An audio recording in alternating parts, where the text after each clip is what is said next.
Let's offer respect to Prabhupada.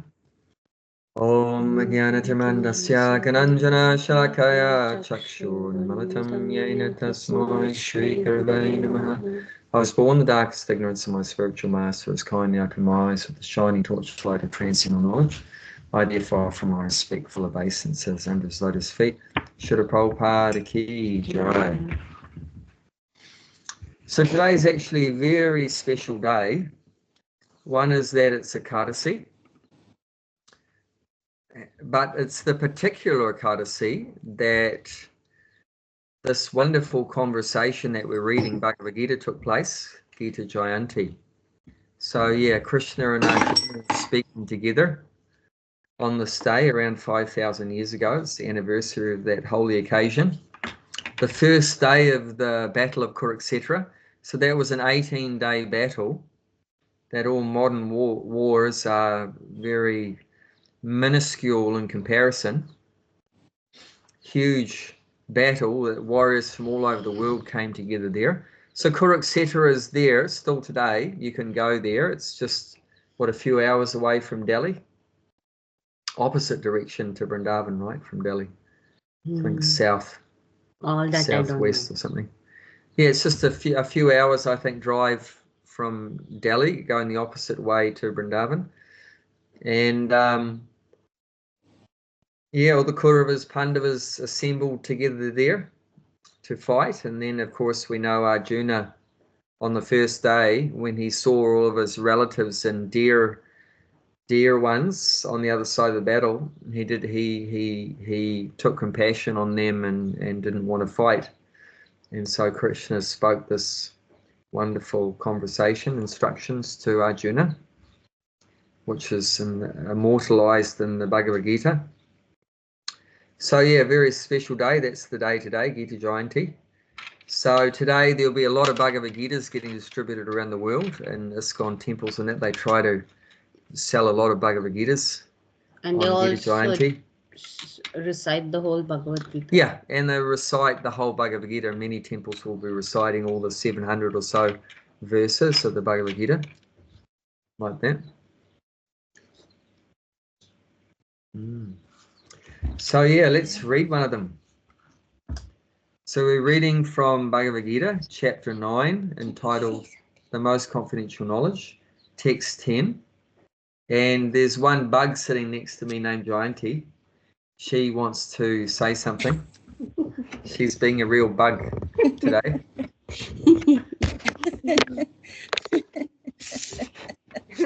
I wanted to say that Jayanti Vacha. Yeah. So it's like Jayanti Vacha. Jayanti Vacha. Yeah. So if you recite just 4 verses, I don't know if these are called the seed verses of the Bhagavad Gita. So it's 10.8, 10.9, 10.10, and 10.11. So these 4 verses are considered the seed verses of the Bhagavad Gita, and it's equivalent to reciting the whole Bhagavad Gita. Where's the evidence? Yeah, for that I don't know, but there's generally devotees say like that. Okay. So, do that your own time? No, I'm not reciting it. I'm just saying. So if she wants, she can read those 4, and it's like reading the whole Bhagavad Gita. Okay. Yeah. No, I will. Yeah. For the lazy people who don't want to read the whole Bhagavad Gita. Read the whole thing. Yeah, so this is text 10 today. So we've been hearing how in these last few verses, everything is within Krishna, he was saying. He said, everything's within me and I'm not within everything. And I still remember the beautiful example Prabhupada gives that just like the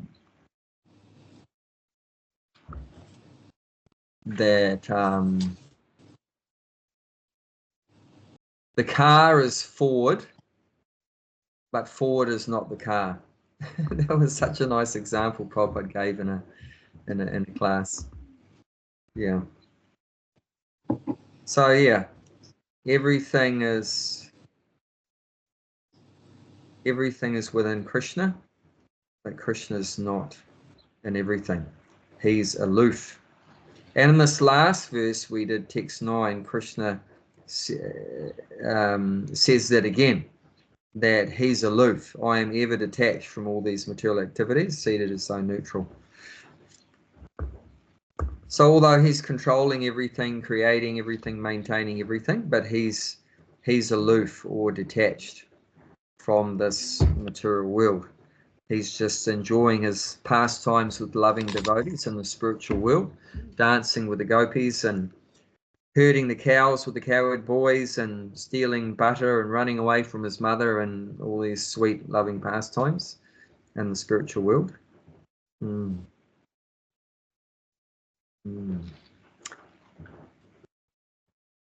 So yeah, let's read text 10. This is a very popular verse that of Prabhupada. He often recited this verse.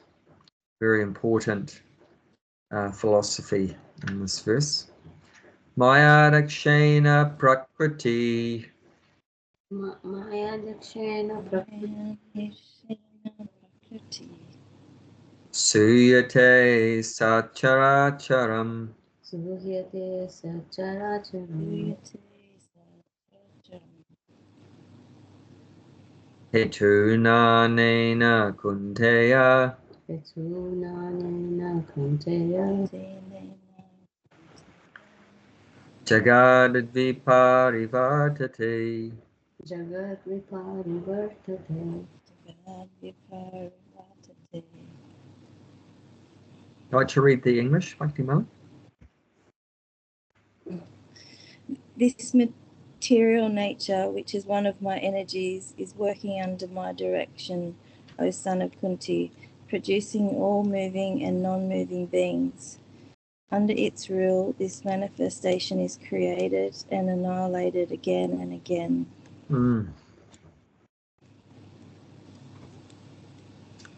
So Krishna's back to saying here that he's controlling everything in the material world. He had been saying that before text 9, and then he said he's detached from everything, and then he's back to saying that he's the supreme controller in charge of this material world, creating this material world. So that's a very important point we need to understand, that Krishna is the Supreme Personality of Godhead. He's the absolute truth. There's no truth that's equal to him or superior to him. He is the ultimate personality. So this point is very important for us to understand. And it's interesting how that he creates the material world. That's revealed here. And that's one of the reasons why Prabhupada quoted this verse very often, and he would point out this word in the first line, Mayadakshena Prakriti. So it's got the word there, Aksha, in it, Aksha. So Aksha actually means eyes.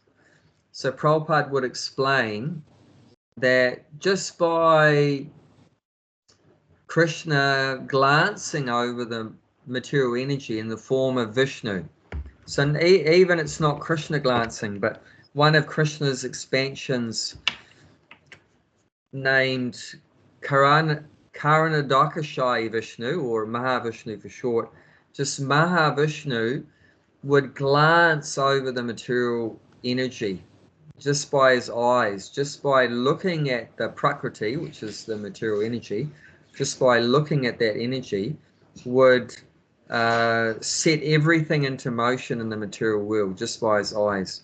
By his glance, it said that he would inject the life into the matter, because matter on its own can't produce life, as you know. So only when the soul enters into matter can life come into existence. So where does that, how does that spirit or souls come into the material energy, into matter? That's through the glance of God. So when God just looks over the matter, this material energy, that injects the souls into the material world. And then things come into motion. Things start to move. Things start to move. Things start to happen. Before that point, before Vishnu glanced over the matter, then it was just nothing was happening. It was just dead matter. Nothing was absolutely happening at all. It was just all the material elements: earth, water, fire, air, space, mind, intelligence, false ego. It was like a big soup called pradhan. So when all the material elements are all just jumbled up together in like a big soup, that's called pradhan. And then after Vishnu glances over it, then that pradhan starts to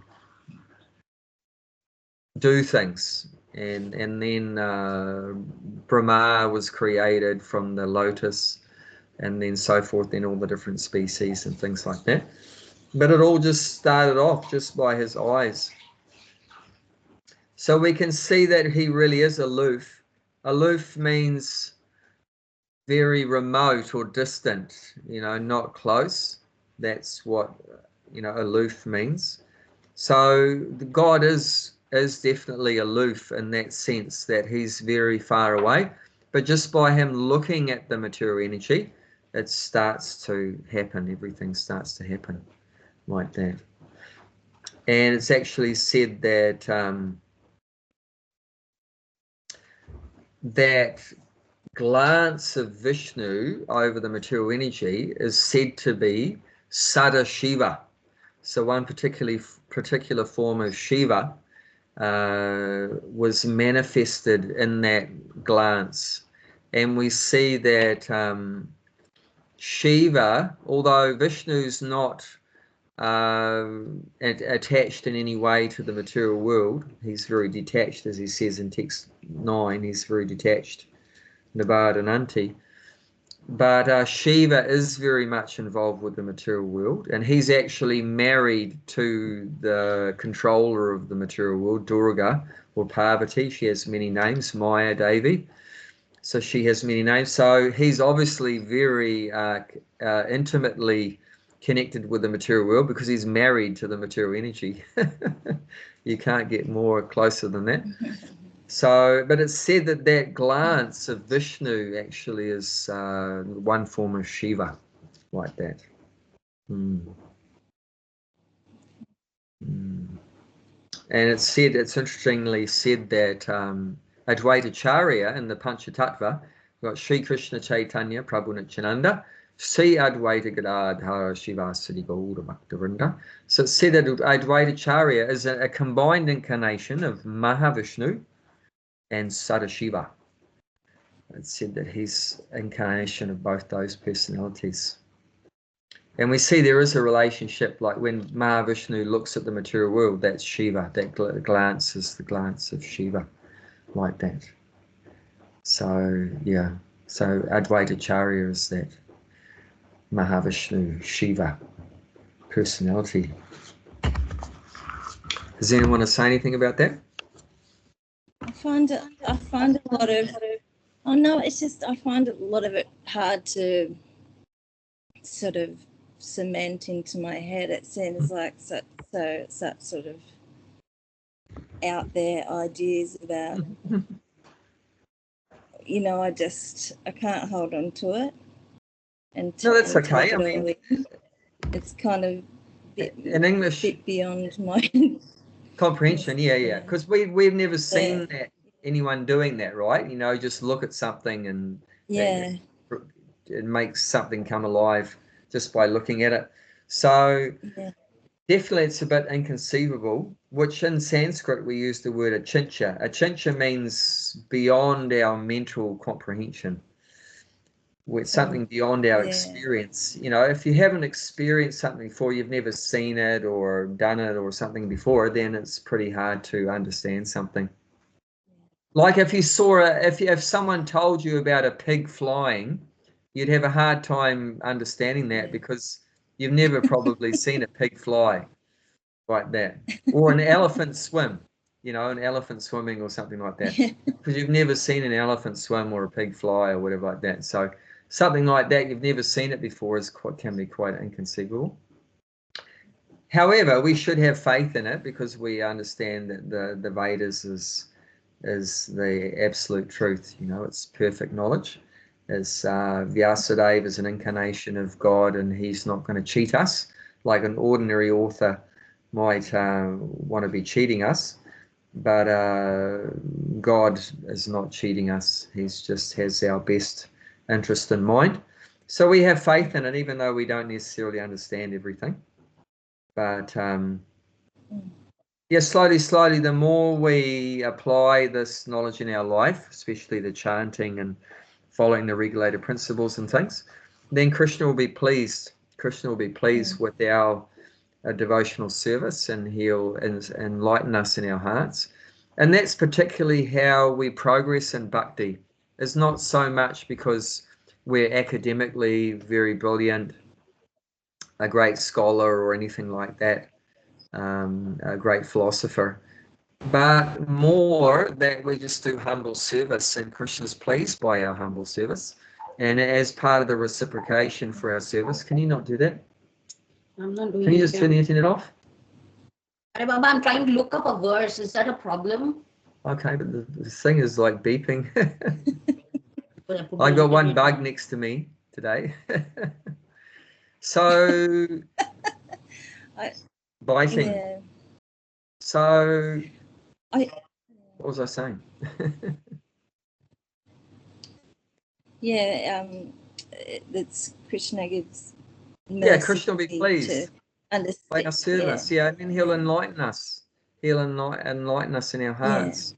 And that's one of the Jayanti's verses she was recommending in the seed verses, saying, to those that dedicate their life to serving me with love, I give them the understanding by which they can come to me. So that's 10:10, Gulshan's favorite.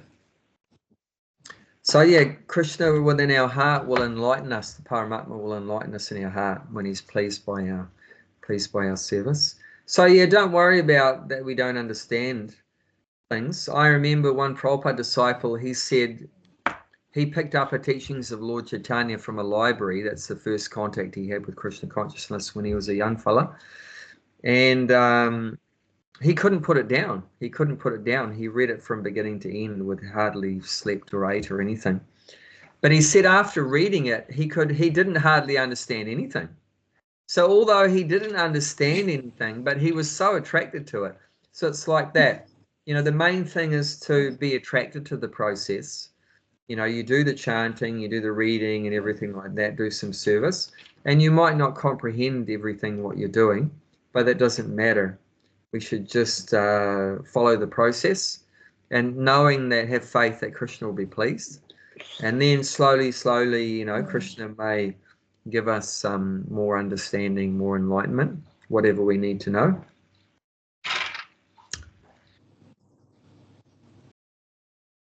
I was wondering.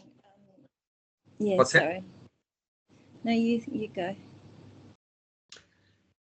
Bhaktisiddhanta Saraswati said one particular thing that Prabhupada really inspired Prabhupada was that don't try to see God, but act in such a way that God will want to see you. You know, so it's by all these services, like we're talking about Krishna and chanting his names and hearing about him and doing some menial service, cooking and cleaning and so forth, decorating the altar and doing puja and everything. And Krishna becomes... Are you trying to inspire me? Because that's the only thing I'm doing.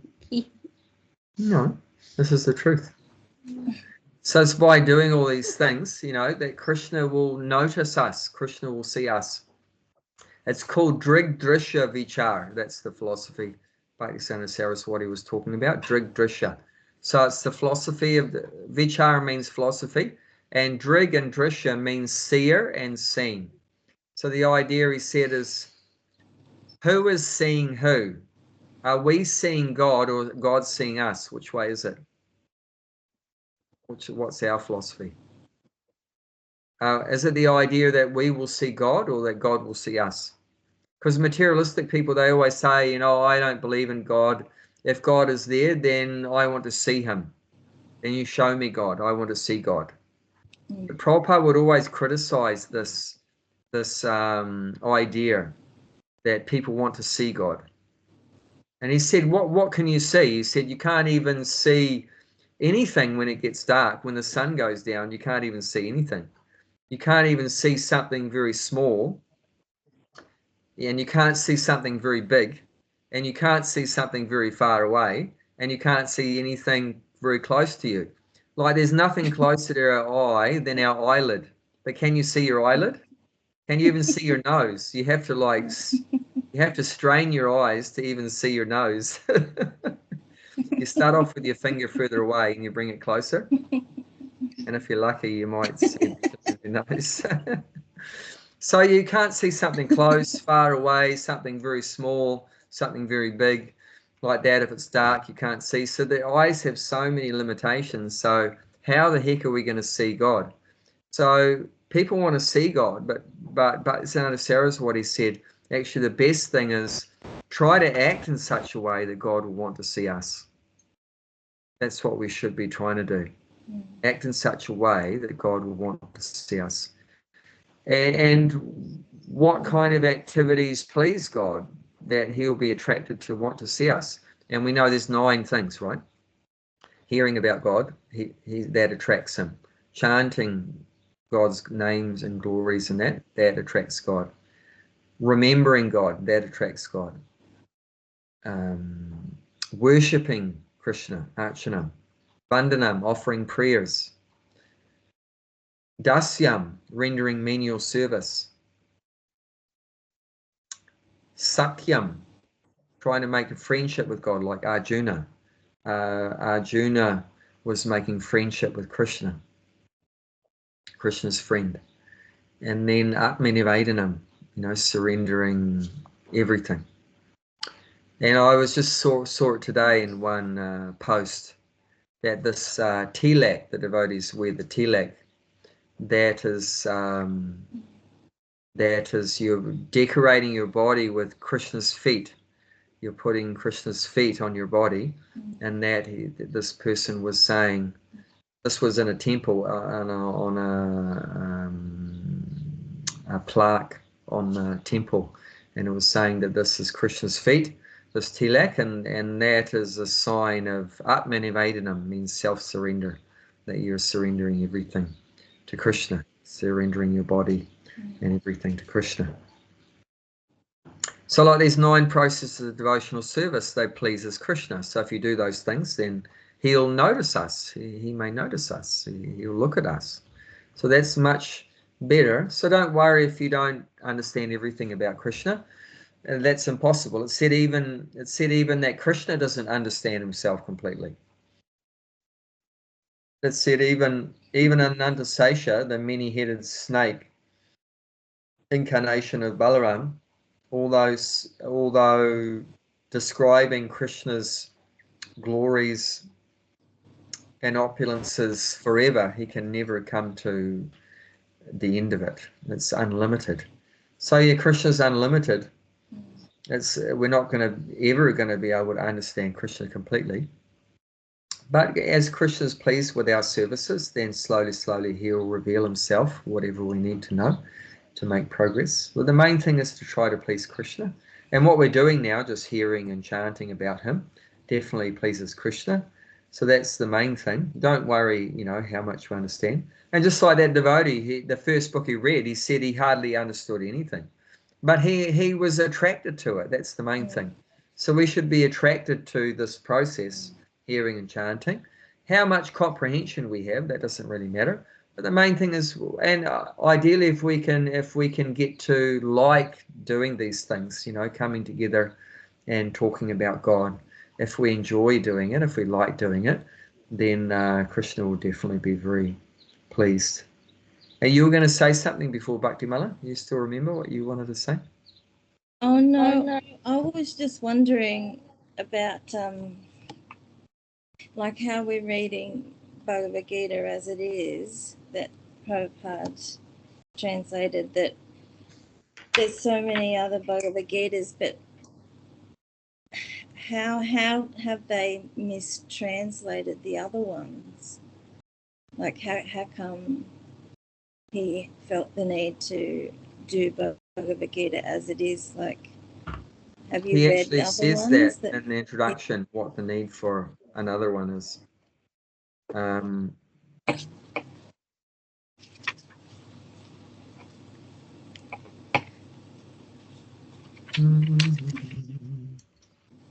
Like, do they do that in the other ones? They put the Sanskrit and then the words and then the translation. But I mean, the main place that the other Bhagavad Gitas have gone off track is not a little bit in the translations, but mainly in their purports.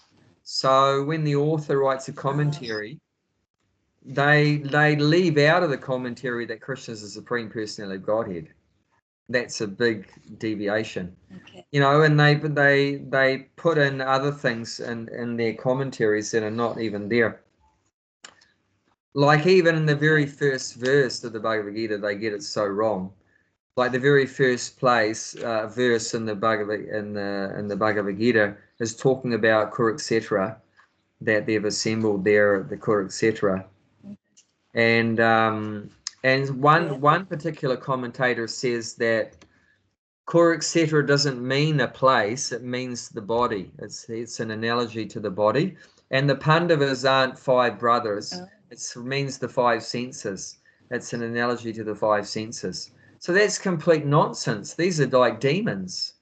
They're changing the whole meaning.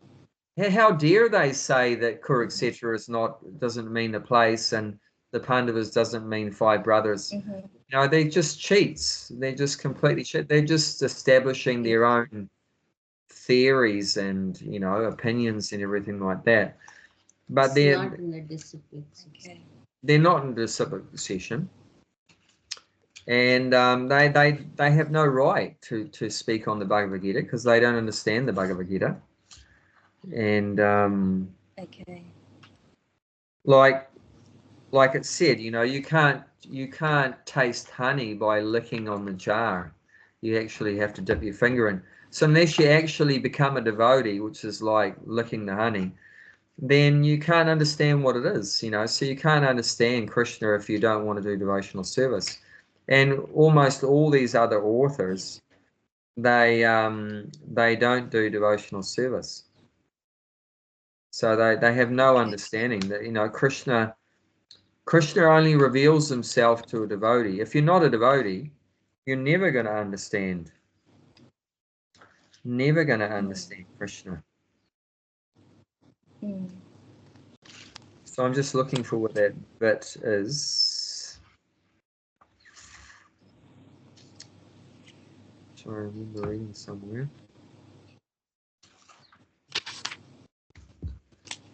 I remember where it is.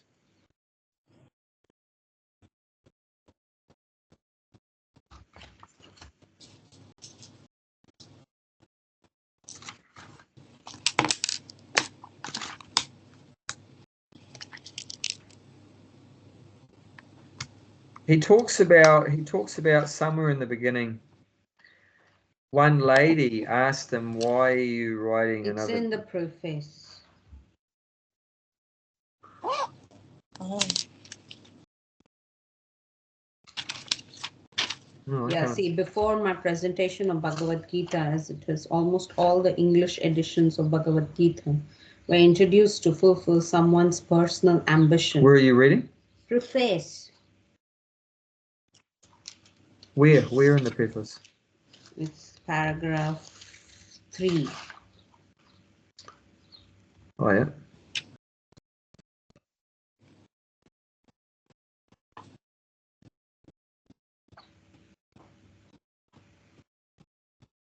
If personally I have any credit in this matter, it is only that I have tried to present Bhagavad Gita as it is without adulteration. And then he says, before my presentation of Bhagavad Gita as it is, almost all the English editions of Bhagavad Gita were introduced to fulfill someone's personal ambition. Oh yeah. Yeah, so you've got that back to your mullet? It's the third paragraph, beginning of the third paragraph of the preface. Yeah. Yeah, Yeah, almost all the English editions of Bhagavad Gita were introduced to fulfill someone's personal ambition. But our attempt in presenting Bhagavad Gita as it is to present the mission of the Supreme Personality of Godhead, Krishna.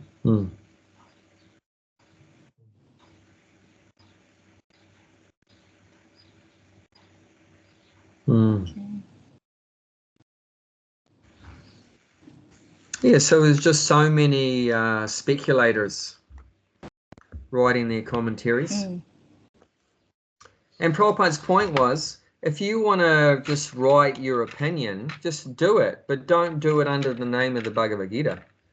You know, so, you know, everyone knows that Bhagavad Gita is a famous book, but don't go and express your opinion through the name Bhagavad Gita. If you're going to write on the Bhagavad Gita, it should be what Krishna's saying.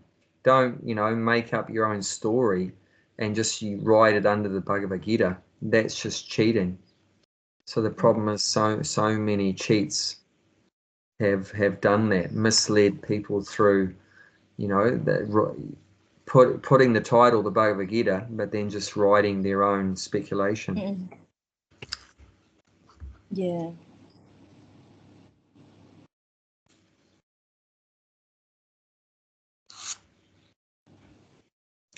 So in today's verse, text 10, you can see this material world, Krishna's saying, is one of his energies, this material nature, which is one of my energies. So the material world is Prakriti, and it's one of Krishna's energies, and it's under his control. Obviously, your energy is under your control.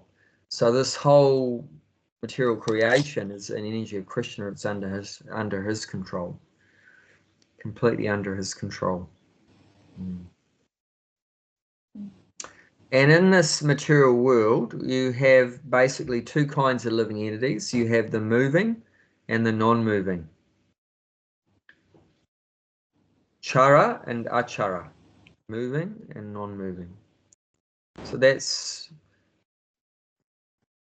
the kind of species you have. Non-moving obviously means like trees and plants and stuff, and moving is like the animals and the fish and the birds and things.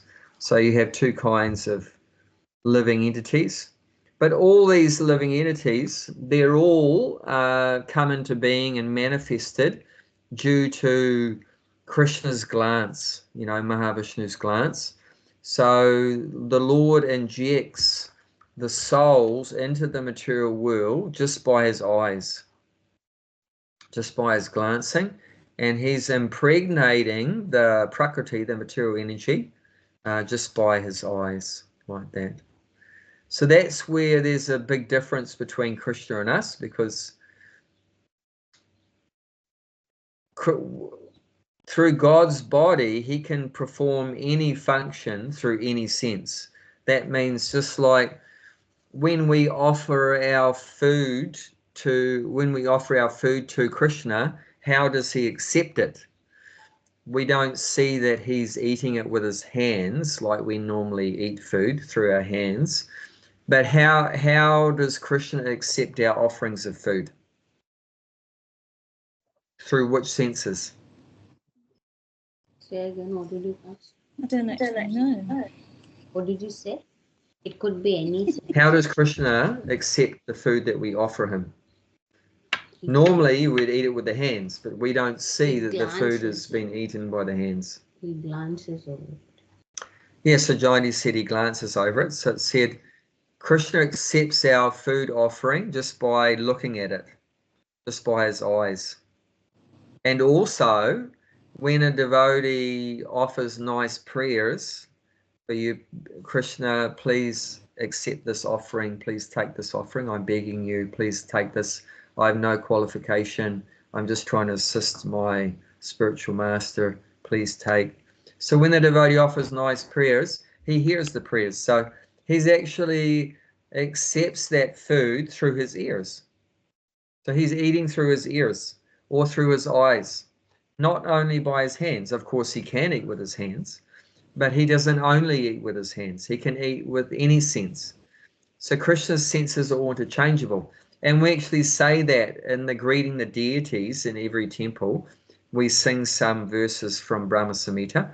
One of them is Angani yasya sakalendriya vrittimanti pasyanti panti kalyanti churam jaganti ananda chinmaya rasa sarujvala vigrahasya govindamadi purusham tamaham bhajami. So that what that means is that all of Krishna's senses can perform the function of all of the senses. So he can see through his elbow. He can taste through his nose. He can talk through his ears. So he can perform any function through any sense. So like that, normally the way that the soul is impregnated into matter would be like through the genitals, like how the man through the semen impregnates the soul into the woman's womb. So it's through that one sense, the genitals. It's not, sex isn't done any other way. But Krishna can impregnate the souls into the material world, which is, you could say, a kind of sex. So Krishna impregnates the souls into this material world just by his eyes. So he's putting the souls not through his genitals, but Krishna has genitals also, but Krishna is impregnating the souls into the material world through his eyes, just by his glancing. So he's not coming in contact with this female energy, the Prakriti. Prakriti also means female. So energy means female. Prakriti is female. And Krishna is Purusha, he's male. So Krishna is Purusha, and the energy is female, Prakriti.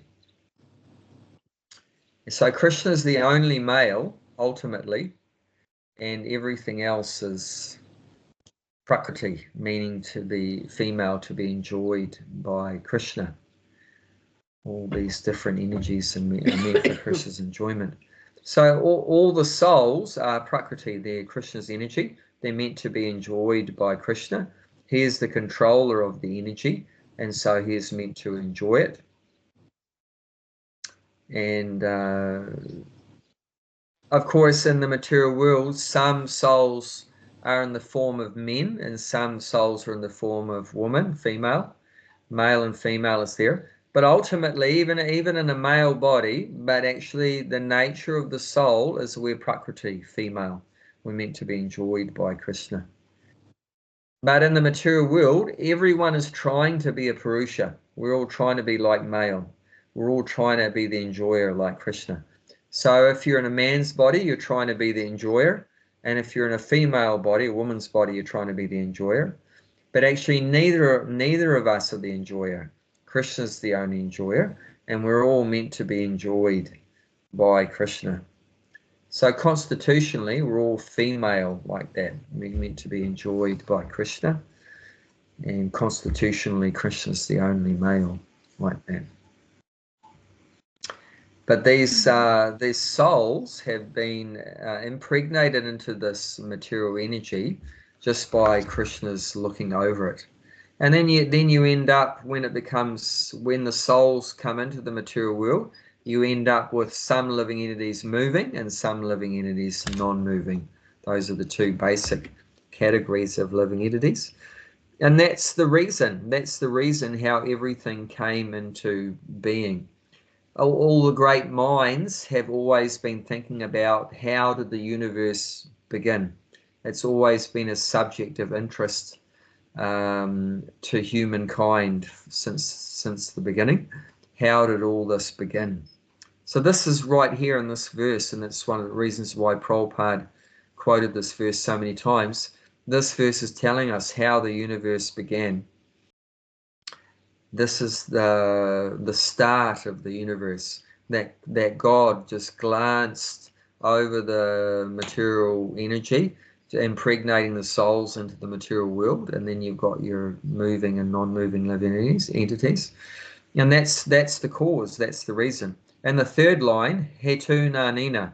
Hetu means the reason or the cause.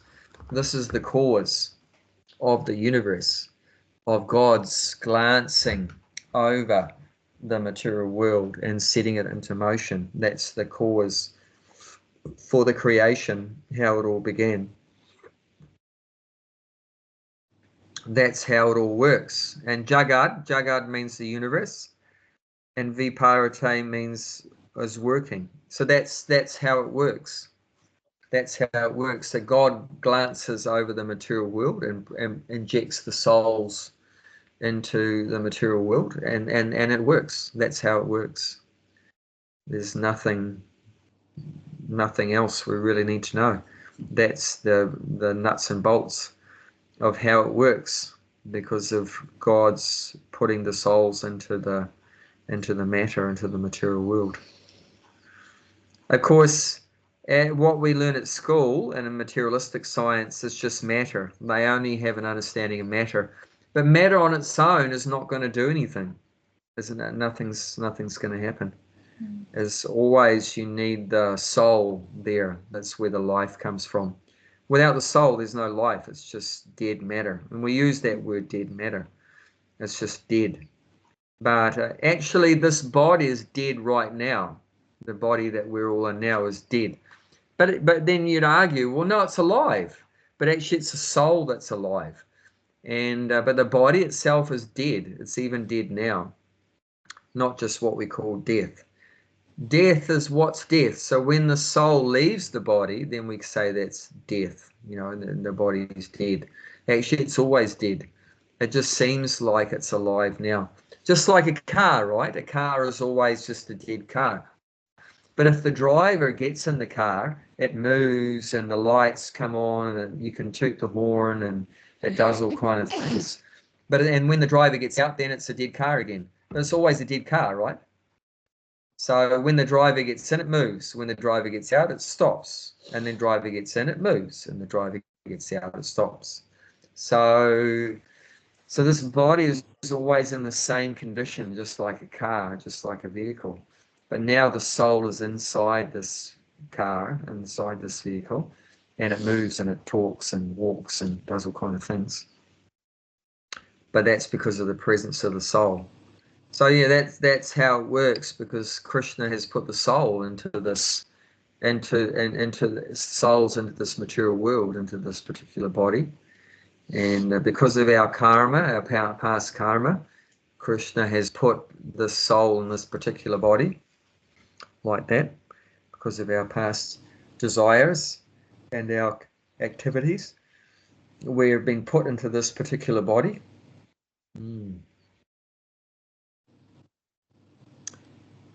Even it's an interesting cycle mentioned in some places, that how the soul, like if a soul has been in heaven, been living in heaven, how does the soul get to the earth? After you, like it said, you live there for 10,000 years of the demigods. When that 10,000 years is over, the results of your pious activities are exhausted, and then you have to fall back down to earth. So how does the soul get from heaven to earth? It said the soul comes down in the rain, and that rain goes into the field of like grains, like rice or wheat. And then a man eats that grain, and then the grain goes into his semen, and then the semen is injected into the woman, and then presto, the soul pops out like that, takes birth. But that's how the soul came down from heaven. That's one particular route by which it gets transferred around. So yeah, but it's that soul's presence that causes life. Without the soul, there's not going to be any life. But the original way that the souls came to be in the material world is by God's glancing or looking over this material world. That's how the souls came to be here originally. And now that we're here through that original glance at the beginning of creation, now we're getting moved around through all these other ways, like we go from heaven to earth, and from earth we go to hell, and hell going back up to earth and to different species of life. Now the soul's being transferred around in different ways, like that. What do you think about that? Does that, any questions that come out of that? And does this soul? I know it doesn't. It's not. I know it says it's unchanging, but yeah. But the soul remembers all the different things that happen, like all the different births and things, because they have like people that do soul regression and all this sort of thing, and they can see their people's past lives and things like this. So there's the soul remember all these different... Well, normally it doesn't, right? Normally it doesn't. But look, you've mentioned some exceptions where they do these soul regressions or whatever like that. People have past life experiences or whatever like that. But that's an exception. That's not the general rule. And do you know why? Do you know why generally we don't remember our past lives? Any idea? Why we don't? Well, because we're conditioned souls, and we've got like our false ego and stuff in a human body, but I just meant like, even if I can't remember it, can my soul remember it?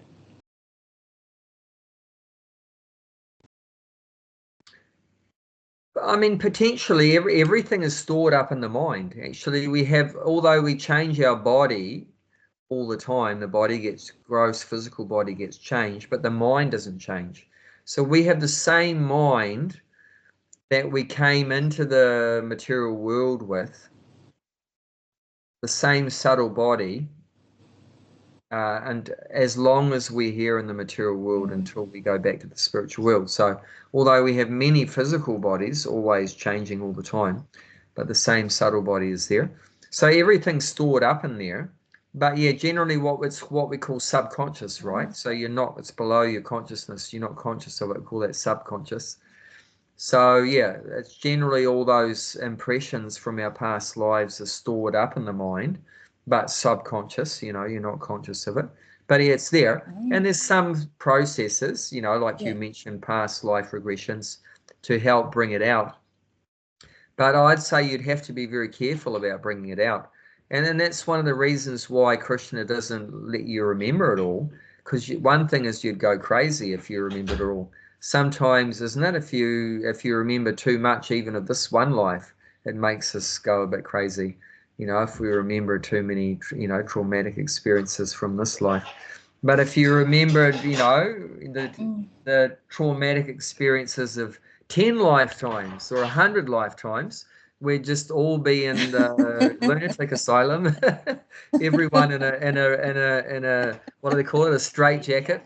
In a straitjacket, to stop us, killing ourselves or killing each other, like that. So that's Krishna's mercy that we don't remember. Because imagine if you remembered that you were one of Hitler's main assistants or something like that, and and in the gas chambers in Auschwitz or something, and gassing Jews or something, in the Second World War and stuff, or you're one of Stalin's best friends or something, or all these crazy things.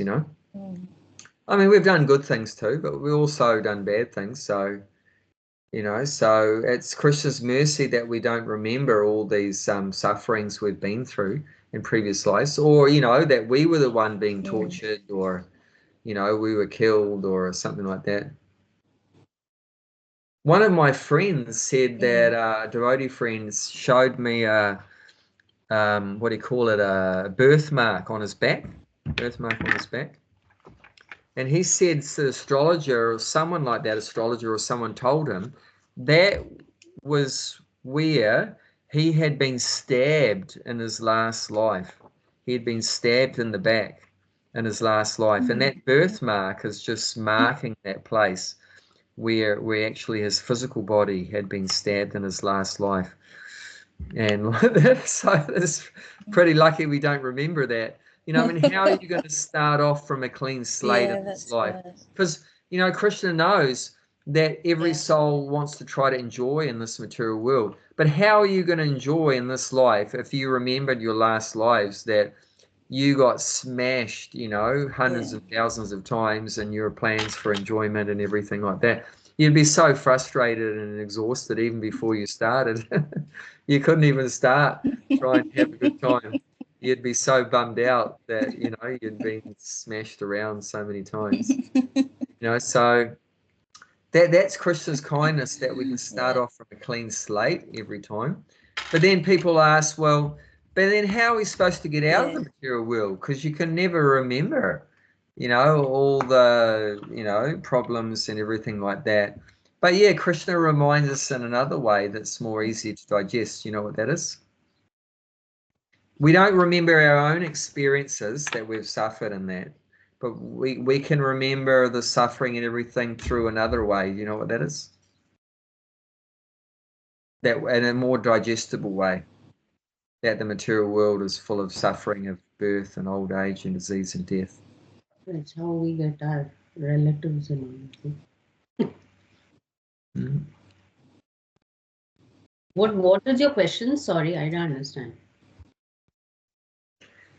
People criticize God's system that if he's going to take away your memory of your previous lives, how you have suffered so much because of your bad karma and everything like that.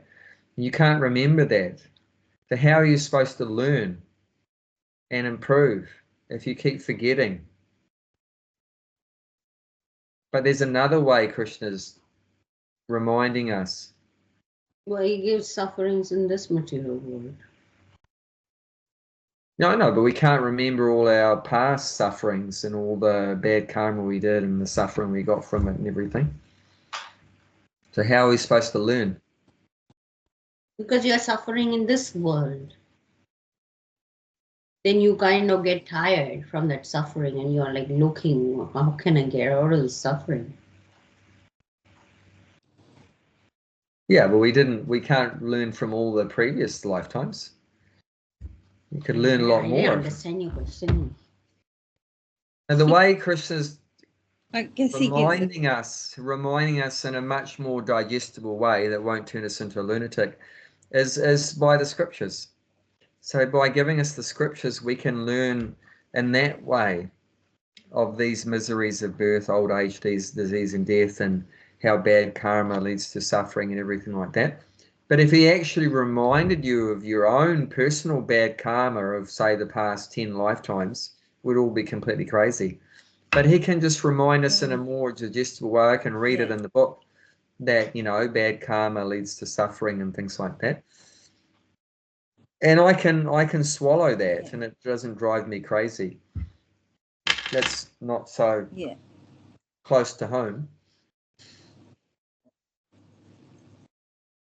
Not so close. by giving us knowledge of karma and all these types of things, he's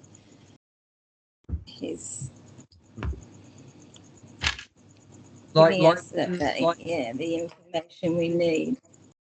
Yeah. Like one woman told me that an astrologer told her the reason why she didn't get was struggling to get a husband in this life was because she killed her husband in her previous life. Now imagine you remembered that. That'd be pretty hard to be functioning. Pretty hard to be functioning like that if you could actually remember that incident. If it was like graphically, if you could graphically remember that incident of I don't know how she did it, but finishing her husband like that. But you know, if the astrologer tells you, it's a lot more, you know, digestible than if you actually remembered it, like watching a movie or something like that. So yeah, it's actually mercy. It's actually mercy that we can't remember all these things. And Krishna's giving us a chance to just have a clean start out in life. But at the same time, he does remind us through the scriptures. So every human being should be hearing from the scriptures and helping to realize that, yeah, this is a place of suffering and birth and old age and disease and death and, you know, bad karma, you'll get a reaction for that and so many things. But that way we can digest all this information in a better way.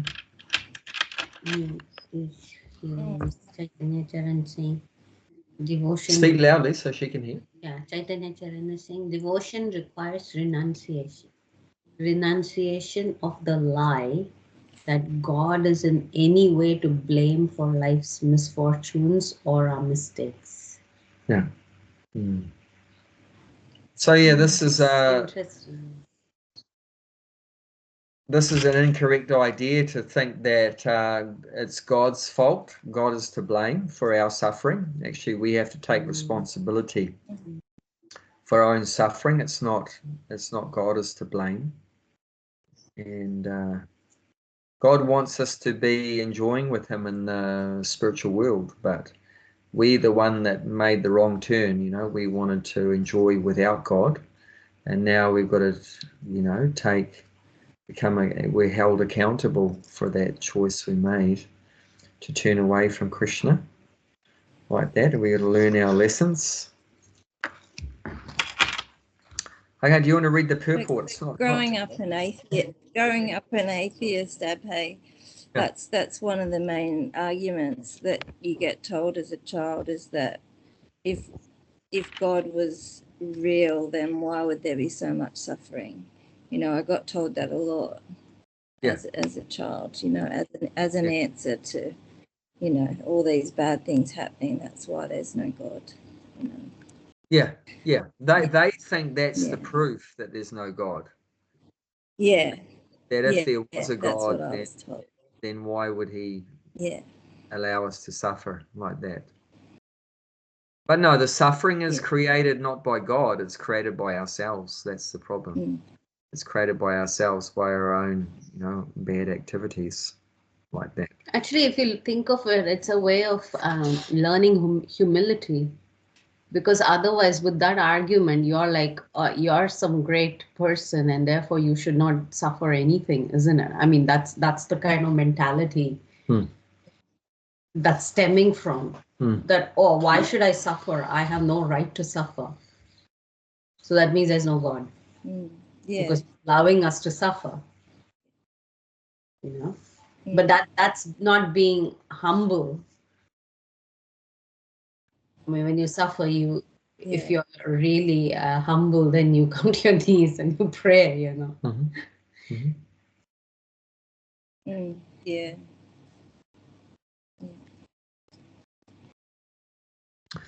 Just like if you end up going to prison, is it the government's fault you're in prison, or is it your fault you're in prison? Because you say, no, the government's created the prison. The government's maintaining the prison. You know, isn't it? The prison is the energy of the government. In the same way, this material world is the energy of God. So the prison is the energy of government that's controlled and maintained by the government. But whose fault is it that we're in prison? Is it the government? And obviously we're suffering in the prison. So just like, is it God's fault that we're suffering, or is it our fault that we're suffering?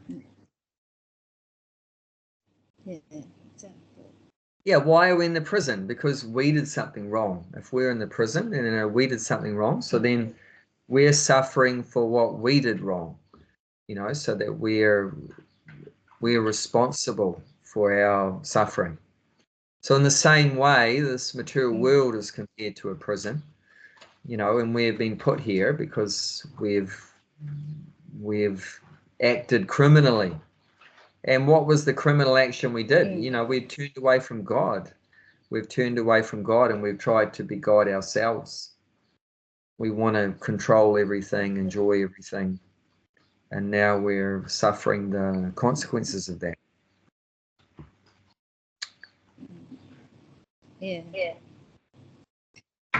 So ultimately it's all fair. It's completely fair. It's not means that there's no God. It doesn't mean that if there is God, he's a really evil guy that enjoys watching us suffer. Actually, God is really unhappy that we're suffering in the material world. He's so much wants us to come back home, back to him. And that's why he keeps coming in different incarnations. Krishna came, Lord Chaitanya came. He sends his beloved devotees like Prabhupada, Bhaktisiddhanta Saraswati, Bhaktivinoda Thakur, the six Goswamis. They're all coming to rescue us and try to bring us back again. But, we're so stubborn like that. And you were quoting the other day that story of the guy that was on top of his house when there was flooding around his house, remember? And the boat came and said, come on, jump on the boat. No, God's going to save me. And then the helicopter came. No, I'm not going to come. God's going to save me. And then he dies, he drowns. And then he went before God and said, why didn't you come to save me? He said, I did. I sent the boat and then I sent the helicopter. And see, we just... Yeah, we have funny ideas. Okay, let's read the purport. It is clearly stated. Do you want me to read it? Yeah, please. Okay. It is clearly stated here that the Supreme Lord, although aloof from all the activities of the material world, remains the Supreme Director. The Supreme Lord is the Supreme Will and the background of this material manifestation, but the management is being conducted by material nature. Krishna also states in Bhagavad Gita that of all the living entities in different forms and species, I am the Father. The Father gives seeds to the womb of the mother for the child, and similarly, the Supreme Lord, by his mere glance, injects all the living entities into the womb of material nature, and they come out in their different forms and species according to their last desires and activities. All these living entities, although born under the glance of the Supreme Lord, take their different bodies according to their past deeds and desires. So the Lord is not directly attached to this material creation. He simply glances over material nature. Material nature is thus activated, and then everything is created immediately. Because he glances over material nature, there is undoubtedly activity on the part of the Supreme Lord, but he has nothing to do with the manifestation of the material world directly. This example is given here in the Smriti.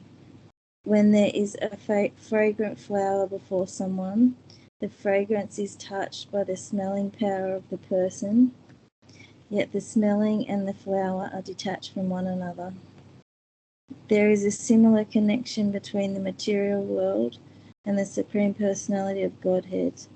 Actually, he has nothing to do with this material world, but he creates it by his glance and ordains. In summary, material nature, without the superintendence of the Supreme Personality of Godhead, cannot do anything, yet the Supreme Personality is detached from all material activities.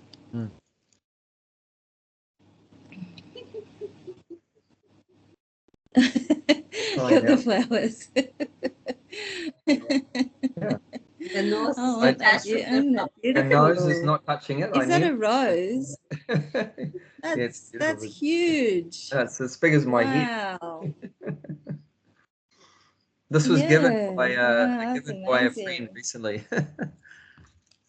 They know we like flowers, so they gave us a rose from their garden. Yeah. Yeah. Beautiful.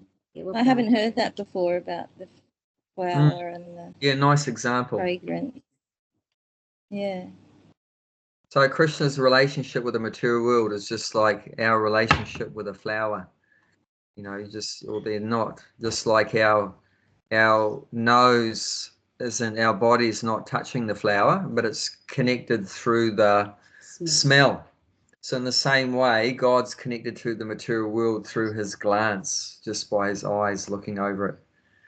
So that glance of God on the material world is compared to the person's smell touching the flower indirectly. Indirectly. So here it mentions here that Krishna is the father of the material world. So we can look at that. It's the 14th chapter, text 4. So that's referring to, it says in another place, it's stated that the living entities in their different forms and species, I am the father. So that's 14:4.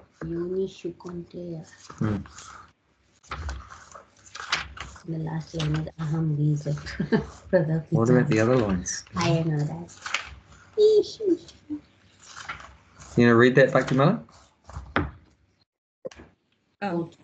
It should be understood that all species of life, O son of Kunti, are made possible by birth in this material nature, and that I am the seed-giving father.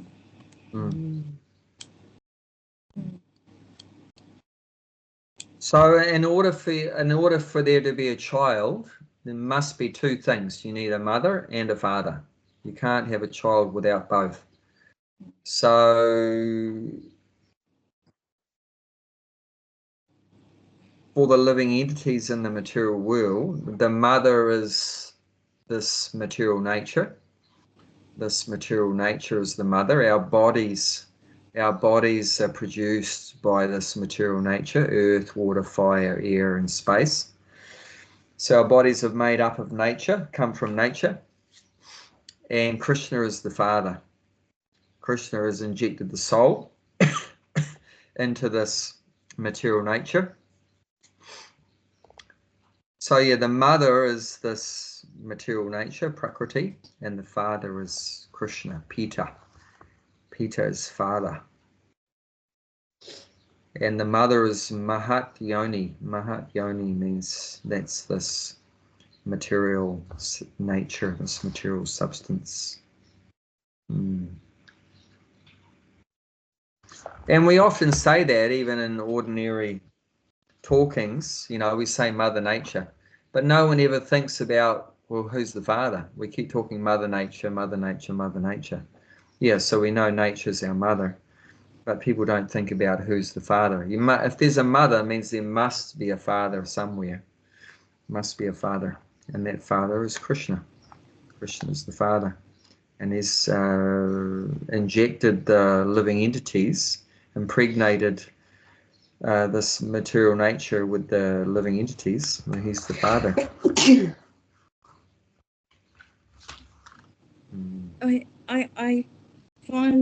I find it interesting that you talk about the father here, and when I first came to Krishna consciousness, that's sort of the idea I had about God. But when you talk about the different races that you have, that's not one of the main ones. Like, it's to have him as your son is one. I guess I don't know them all. I only know those the main ones. So it's interesting because in other religions they'll talk about the father more in that way. Yeah. So he's our father in that. Yeah, he's maintaining us. He's put us in this material world, just like the father puts the soul into the mother's womb and then the child is born. So he's the cause of our birth. The father is the cause of our birth, and then the father also maintains. And that's what most religions will talk about, that. But that's not very good in terms of having a relationship with God, to just see him as your father. Because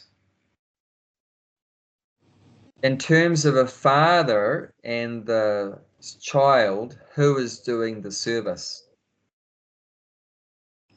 Who's serving who? Is the father serving the child or the child serving the father? Yeah, the father's serving. Yeah. The father? The father's doing the work, right? Oh, sorry. Yeah, the father's serving. Yeah. Yeah, the father's serving. The Yeah. father's doing the service. Please give us our daily bread. Yeah, and Christians say that. Oh, God, please give us our daily bread. Yeah. You know, so we're taking service from the Father. So in terms of having a relationship with God, a rasa, then and where we want to do service for God, then it's not good to be the son of God. It's better to be the father of God because the father's doing the service. So that's why devotees have that desire. I want to be the parent of Krishna, you know, the mother of Krishna, the father of Krishna. So Krishna had multiple sets of parents when he was present here. Devaki and Vasudeva, and then Nanda and Yashoda, and so all these different devotees, they all took that role as his parents. Although we know that philosophically God has no mother, God has no father. He's the original father and mother of everyone. So philosophically that's correct. He doesn't have a mother and father. God doesn't have an origin. He's the origin of everything. There's no one that was existing before God. There was never a time that God did not exist. So that's philosophically, that's all correct. But in terms of a relationship with God, what's desirable is to, better than being a child of God, is to be the parent of God, because you're the one that will then get to do the work. And we see that, you know, like Mother Yashoda was always busy, you know, and Nanda always busy, you know, doing service for Krishna. They had to, you know, feed Krishna and give him a bath and put clothes on him and decorate him and protect him from the demons, and so many pastimes where they're doing so much service. And Krishna's just taking all that service from them. You know, so that's much more desirable, to have God as your child rather than for God to be your father in terms of a relationship. You know, so side by side you've got two things. You've got the philosophy, giving the truth that God is the father of everyone and we're all his children. And then in terms of relationship with God, it's better to be the parent of God like that. Or like we have with Arjuna, be the friend of God, or to be the servant of God, or to be the lover of God. You know, so there's different rasas. Dasyaras, be the servant. Sakyaras, be the friend. Vatsalyaras, be the parent. Madhuryaras, be the lover. The Shantaras, where is the passive one? That's on the borderline, because you're not doing service. There's no service, but there's appreciation. You're in awe. There's some but more that can reverence. Be like in that rasa, you could be thinking of God as your father, right?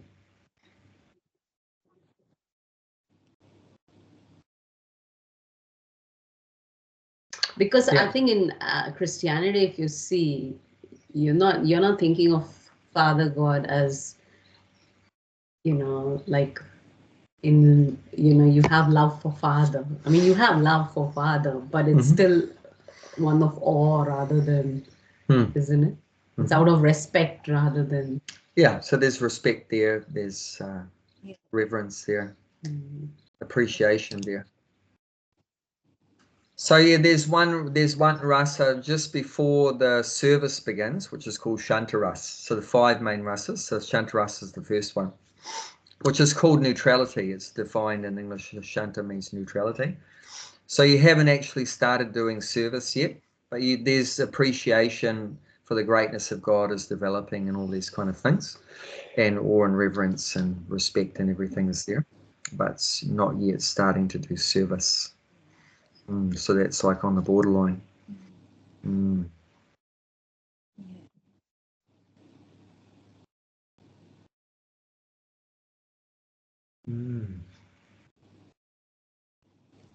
It's not wonderful that Krishna wants to have these relationships with us, to give us so much opportunity, you know, to try and serve him in different ways and have different types of exchanges with him and things like that. Yeah. Yeah.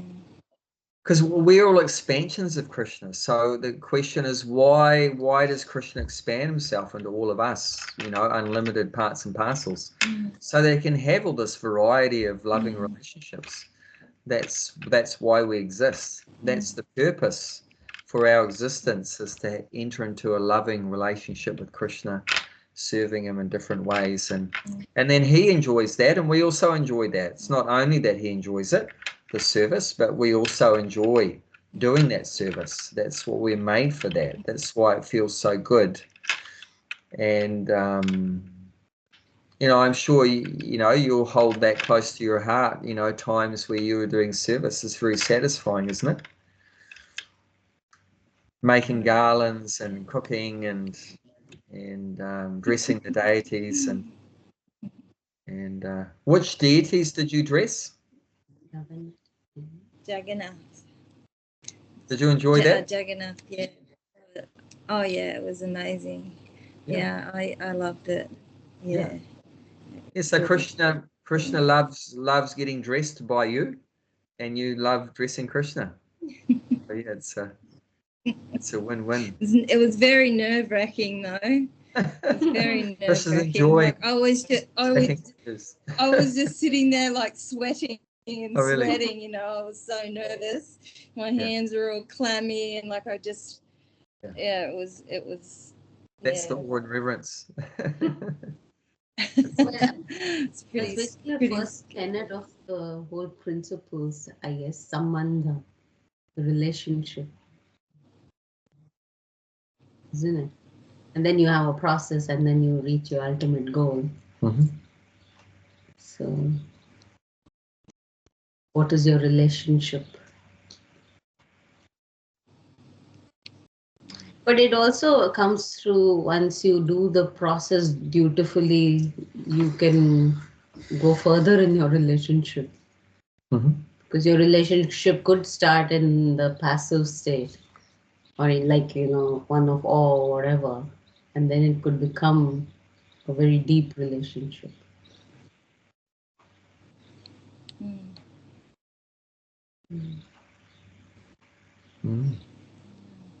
Good. Jayanti's in a very philosophical mood today. That's good. That's good. Inspired by Gita Jayanti.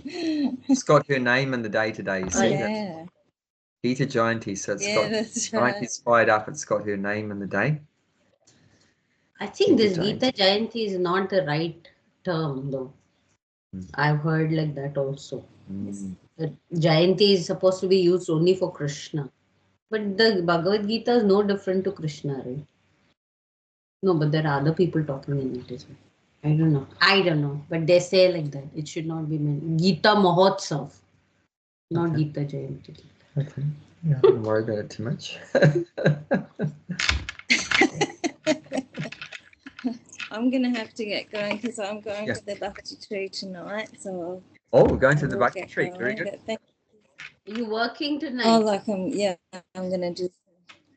Yeah, I'm just doing 2 shifts a week at the moment. So just helping out a little bit because Gulshan wasn't here, but he's here now. I don't know. So, yeah.